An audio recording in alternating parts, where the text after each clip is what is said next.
Kevin Rudd dismantled the Pacific Solution during his first prime ministerial term and abolished temporary protection visas. This is an antique. It prompted a trickle of boats, but it's now become several a day, with hundreds of people arriving each week. This month there's been a surge in boat arrivals. 23 have come bearing 1,392 asylum seekers. That's 2,724 this year.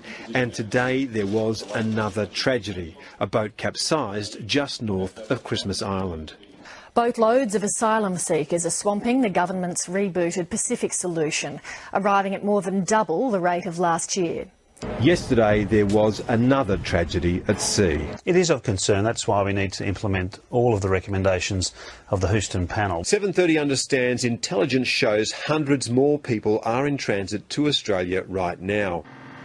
Overnight, for the second time in days, asylum seekers drowned as their boat capsized in rough seas. But first, another asylum seeker drama is unfolding off the Australian coast. Another asylum seeker boat is missing off the Cocos Islands. It's becoming an almost daily event. The boat sank off Christmas Island, killing an estimated 55 people on board.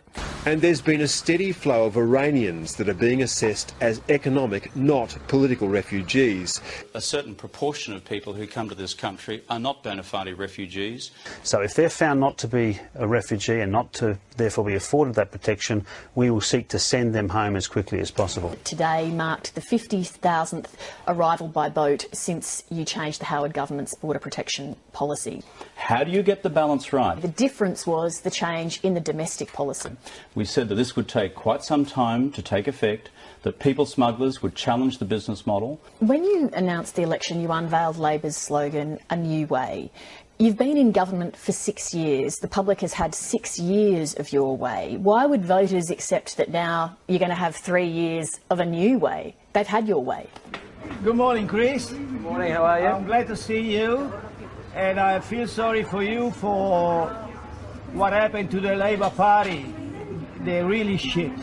Do you now accept that you were wrong when you were elected to dismantle the Howard government's Pacific Solution? Were you wrong to dismantle it? We honoured our pre-election commitment. So, Prime Minister, on one hand tonight, you're saying that people are opportunistically coming here because they see it as an economic opportunity. But then on the other hand, you're saying, well, the reason we've had such a huge increase in numbers is because people are fleeing persecution. Both sorts of people come to this country. Ask any immigration official who works for the Australian government. You currently don't have a policy for how you would stop these boats coming. Yet the government won't embrace temporary protection visas or boat turnarounds. The Prime Minister, Kevin Rudd, says he's now working on new solutions, and the opposition insists the answer is within Mr Rudd's grasp. I say to Mr Rudd, face the fact that you got it wrong.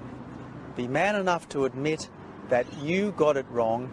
An Abbott government would launch Operation Sovereign Borders. Mr Abbott says, turn the boats back. He says that's his policy. Let me add 3 more words. Mr Abbott, how will you turn the boats back? The government says the boat turn-back pledge is dangerous to both defence personnel and asylum seekers. You don't just click your fingers and say, as Mr Abbott does, a 3-word slogan will fix everything. Attack the use of the military and the boat turn-back plan. This policy is a cavalier approach to the welfare of our defence and border protection people, and it is cavalier in regard to the safety of the asylum seekers, and it will not work.